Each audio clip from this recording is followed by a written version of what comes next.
अरे मैं तैयार हूं मरने के लिए। तुम मारोगे क्या? बोलो, कहां मारोगे बताओ। अरे तुम कहां मारोगे? तुम्हारी गोलियां खत्म हो जाएंगी, मैं जिंदा रहूंगा। अरे तुम्हारी गोली डरने वाला बैठो तुम।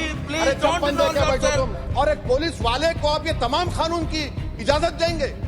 याद रखिए, जिंदगियां बर्बाद करने का काम आप कर रहे हैं और सबसे बड़ा इसका नुकसान होगा। किसका नुकसान होगा? दलितों का, मुसलमानों का, आदिवासियों का। सर मुझे पुलिस ने पीटा सर 1999 22 दिसंबर को मेरे सर पर 20 टाके लगे, पीठ से लेकर पैर तक मारा गया। आपको मालूम सर क्या हुआ?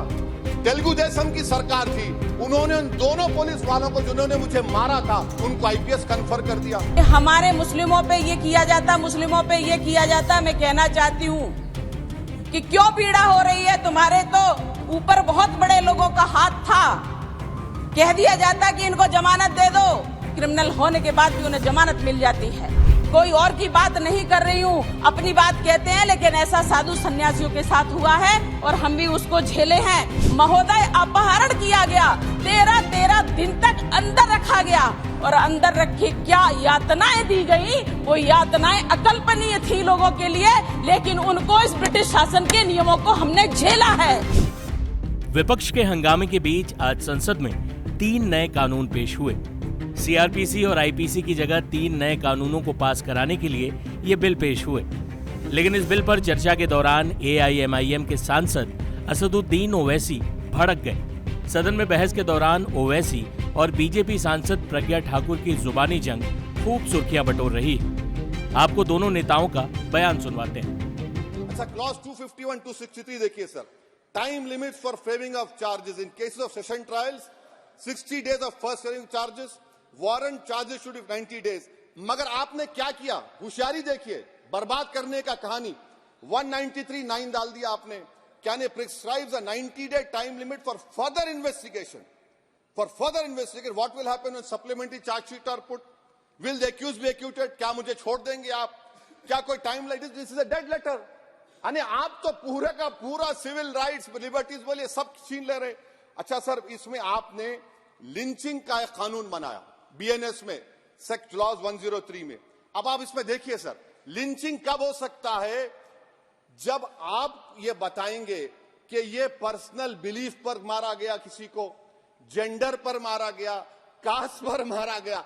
सर आप तो एक्यूज को तो मौका दे रहे छोड़ने के लिए, आप तो एक्यूज को मौका दे रहे। अच्छा, पर्सनल बिलीफ में रिलीजन क्यों नहीं लिखते भैया आप? इन तीनों कानून में रिलीजन इस्तेमाल किया गया, पर्सनल बिलीफ में रिलीजन नहीं आता। अच्छा सर, आप ये भी देख लीजिए कि 190 में अनलॉफुल असेंबली है, 5 और मोर एक्टिंग टुगेदर। फिर ये क्यों कर रहे आप? 5 मिलकर भी मर्डर करेंगे तो एक 103 भी तो आपने कर दिया। तो इनका यानी ये तो इसका अनलॉफुल एक्टिंग टुगेदर है। अच्छा सर, मैं आपको बताना चाहूंगा, आपके ये बीएनएस का 172(2) आप देखिए कि पेटी केसेस में when the occasion is past, किसका मतलब क्या है? when the occasion होगा क्या सर? अब आप हम चुनाव लड़ते तो जो हमारा जो पार्टी अपोजिंग रहती है वो कहती है कि इनके 25 लोगों को 50 लोगों को गिरफ्तार कर लो, गिरफ्तार कर लेते मेरे बूथ के एजेंट्स को, और बोल रहे when, उसमें आप लिख रहे क्या है? when the occasion is past, माने पास हो जाएगा पोलिंग के 5 बजे छोड़ देंगे। अरे आप अपना ही हाथ काट रहे हैं अपने आप। याद रखिए, आज आप मुस्कुरा रहे हैं, कल यहां पर बैठेंगे कोई और कर देगा काम आपके ऊपर। अच्छा, रेप सर, रेप क्या? रेप सिर्फ महिलाओं का होता है, मर्दों का रेप नहीं होता क्या? आपका प्रोविजन नहीं है क्या? स्टॉकिंग नहीं होती है मर्दों की? अच्छा, जस्ट होता है सर, आप हंस रहे हैं, होता है, होता है। आपकी हंसी इस बात का इकरार है कि आप जानते हैं किसका हुआ है। तो justice JS Verma sir, justice JS Verma का जेंडर न्यूट्रल बनाइए। अच्छा, क्लॉज 69 को, क्लॉज 69 लव जिहाद आ गया। देखिए सर, क्लॉज 6 लव जिहाद आ गया, उसमें बियॉन्ड रीजनेबल डाउट प्रूव ही नहीं कर पाएंगे आप। अब उसमें क्या बताना पड़ेगा? Suppressing identity.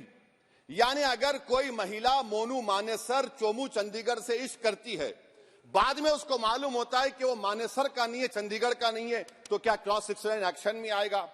आप बताइए कि अच्छा, अगर कोई ये कहेगा कि मेरा नाम कुछ नाम है, कई कुछ नाम होता है जो कॉमन नाम होता है मुसलमानों में, दीगर मज़ाहिब में, तो क्या वो सेक्शन अप्लाई होगा? ये क्या आप कर रहे हैं? अच्छा, आपने अडल्ट्री को निकाल दिया, आपने होमोसेक्सुअलिटी को निकाल दिया, तो ये कंसेंशुअल सेक्सुअल रिलेशन जो 18-20 साल के ऊपर के लोगों में करते हैं, मैं इसका खिलाफ जरूर हूं मजहबी एतबार से, मगर आप क्यों उनकी ऑटोनॉमी को रोकना चाहते हैं? अच्छा सर, सेक्शन क्लॉज 1093 बीएनएस का, आपको it does not require knowledge और intention part of person facility commission of organize crime. ये मैं 5 मिनट दीजिए सर। बीएनएस का आप सेडेशन पर देख लीजिए, सेडेशन को आपने दोबारा ला लिया, लफ्ज सेडेशन इस्तेमाल नहीं किया आपने। 3 साल से 7 साल आपने सुप्रीम कोर्ट को अंडरटेकिंग दी थी कि ये प्रोविजन नहीं लाया जाएगा। तो चेयरमैन सर, यहां पर हिंदी के एक बहुत मशहूर कवि का वो शेर मुझे याद आ रहा है, मैथिली शरण गुप्त का, कि राज्य को यदि हम बना लेंगे भोग तो बनेगा वो प्रजा का रोग, फिर कहूं मैं क्यों ना उठकर हूं आज मेरा धर्म राजद्रोह। कार्ल मार्क्स ने कहा था sir, history repeats itself first as a tragedy, second as a farce. आप क्लॉज 195 1D देखिए, it criminalises the making of publication of false and misleading information jeopardising sovereignty integrity of India. Vague है, यानी जो कोई भी पत्रकार investigative journalism लिखेगा आप उसको इस्तेमाल कर लेंगे और जेल की सलाखों में उसको डालकर आप सड़ा देंगे। सर, मैं आपको और एक बात बताना चाहूंगा कि रैश एंड नेग्लिजेंट एक्ट जो आईपीसी में था 2 साल थे 304, आप उसको बढ़ाकर 5 साल कर दिए 1061 में बीएनएस 1 में। और rash and negligent driving 304 IPC में था 2 साल की सजा, आपने 10 साल कर दिया। यह क्रिमिनल जुरिस्प्रूडेंस का हिस्सा नहीं है। अच्छा, क्रिमिनल ऑर्गेनाइजेशन उत्तर प्रदेश में यूपी गैंगस्टर एक्ट में एक चार्जशीट में गैंगस्टर एक्ट लगता। सर आप बताइए फिर यूएपीए का क्या होगा, पीएमएलए का क्या होगा, महाराष्ट्र मकोका का क्या होगा, गुजरात के कोका का क्या होगा? आप ये सब कानून रख रहे हैं और एक पुलिस वाले को आप ये तमाम कानून की इजाजत देंगे? याद रखिए, जिंदगियां बर्बाद करने का काम आप कर रहे हैं और सबसे बड़ा इसका नुकसान होगा। किसका नुकसान होगा? दलितों का, मुसलमानों का, आदिवासियों का। और वो पॉलिटिकल पार्टीज जो कल आज सत्ता में है, कल नहीं रहेंगे, वो बदले की भावना से काम करते हैं। सर मुझे पुलिस ने पीटा सर 1999 22 दिसंबर को मेरे सर पर 20 टाके लगे, पीठ से लेकर पैर तक मारा गया। आपको मालूम सर क्या हुआ? तेलुगु देशम की सरकार थी, उन्होंने उन दोनों पुलिस वालों को जिन्होंने मुझे मारा था उनको आईपीएस कन्फर कर दिया। आईपीएस अरे मैं तैयार हूं मरने के लिए। तुम मारोगे क्या? बोलो, कहां मारोगे बताओ? अरे तुम कहां मारोगे? तुम्हारी गोलियां खत्म हो जाएंगी, मैं जिंदा रहूंगा। अरे तुम्हारी गोली डरने वाला बैठो तुम, अरे चप्पन देके बैठो तुम। प्लीज आप बैठ जाइए। टेररिज्म का देखिए सर, आप बैठ जाइए प्लीज। यूएपीए का सर मैं खत्म कर, टेररिज्म उनको रोकिए sir. Okay please sit down. हाँ तुम गोली मार सकते, सस्पेंड नहीं कर सकते और कुछ नहीं कर सकते सर। टेररिज्म का डेफिनेशन में आप देखिए, यूएपीए का सेक्शन 16 क्लॉज 113 में आ गया। यूएपीए का सेक्शन 15 क्लॉज 131 में आ गया। देख लेंगे उसको, देख लेंगे। यूएपीए का आपत्तिजनक अंश निकाल दिए जाएंगे। यूएपीए का क्लॉज 18 113 4 में आ गया। यूएपीए का क्लॉज 18 113 3 में आ गया। यूएपीए का क्लॉज 20 113 5 में आ गया। यूएपीए का सेक्शन 19 113 6 में आ गया। अरे भाई साहब फिर क्या बचा है? आप यूएपीए से, मकोका से, गुजरात कोका से पीएमएलए सब ला लिए। तो स्पीकर सर, मैं अपनी बात को खत्म करने से पहले मैं उम्मीद कर रहा था कि मैंने वजीर दाखिला का एक स्टेटमेंट सुना था अमित शाह साहब का कि जब गुजरात के होम मिनिस्टर थे तो उन पर जुल्म किया गया, उनको दबाया गया। मगर हम ये समझ रहे थे कि जिस शख्स पर नाइंसाफी हुई है, जो वो क्लेम कर रहे हैं, तो कम से कम वो दूसरों से नाइंसाफी तो नहीं करेंगे। आप क्या कर रहे हैं? अरे ऐसे हजारों लोग हैं जिन पर जुल्म हो रहा है, ना उनके पास दलील है, ना उनके पास वकील है, ना उनके पास आजादी है। तो ये तीन सर मैं आखिर एक लव ये तीनों कवानीन हमारे मुल्क की जमहूरियत के लिए, इन गरीब तबकात के लिए नुकसानदेह साबित होगा। और ये सरकार को मैं चार्ज दे रहा हूं, आप चेक रिपब्लिक में निखिल गुप्ता बैठा है, लेके आओ ना उसको। कुलभूषण यादव पाकिस्तान में बैठा है, लेके आओ ना। कतर में हमारे फौजी बैठे, लेके आओ ना उनको। अरे कहां तुम्हारी देशभक्ति है? अरे निखिल गुप्ता को लाओ, इस कानून में इस्तेमाल करो। मगर वो नहीं बोलेंगे। मैं इस कानून के मुखालिफत में खड़ा हूं जो भारत की जमहूरियत के लिए खतरा बनेगा। मैं सिर्फ एक बात कहना चाहूंगी कि कितने साधु संतों ने, अभी हमारे एक साथी संसद के साथी कह के गए हैं कि हमारे मुस्लिमों पे ये किया जाता, मुस्लिमों पे ये किया जाता। मैं कहना चाहती हूँ कि क्यों पीड़ा हो रही है? तुम्हारे तो ऊपर बहुत बड़े लोगों का हाथ था। कह दिया जाता कि इनको जमानत दे दो, क्रिमिनल होने के बाद भी उन्हें जमानत मिल जाती है। मैं आज धन्यवाद करती हूँ प्रधानमंत्री मोदी जी का, धन्यवाद करती हूँ अमित शाह जी का। मैं कुछ कोट करना चाहती हूँ महोदय।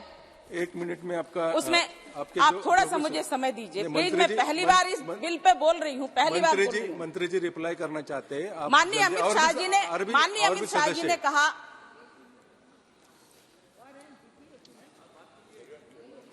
माननीय अमित शाह जी ने कहा कि ब्रिटिश प्रशासन की रक्षा मजबूती